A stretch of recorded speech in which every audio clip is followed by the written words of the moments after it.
生日啊嘛！琴日我就放咗半日假，出咗去食飯。喺食飯之前咧，我就去咗行街。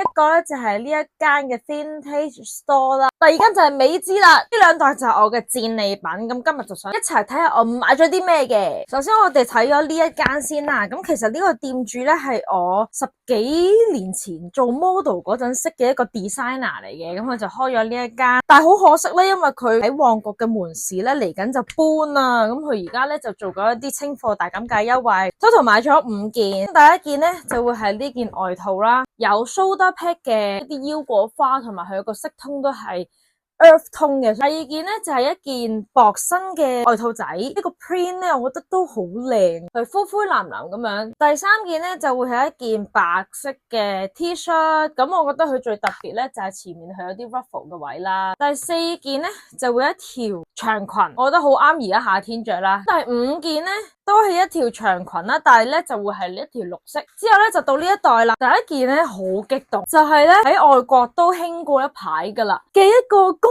人款嘅外套啊！呢一件我離遠見到咯，真係叫出嚟，我叫到隔籬嗰人望住，真係好靚啊！仲要係好 fit 身啦。之後我發覺支咪冇電啊！呢一件係西裝褸款嘅牛仔褸，呢一件個款真係好特別，但係咧腰圍嗰度可能要改緊啲佢。下一件就係 Earth Tone 嘅透膚恤衫，咁我見嚟緊夏天啦，所以都揀咗啲短袖嘅恤衫嘅。呢一件係深藍色波點，呢一件咧都係透膚質料嘅，而最特別咧就係個領嗰個位啦。今次我就揀咗呢一堆衫，大家留言話俾我聽，覺得邊件最好啊？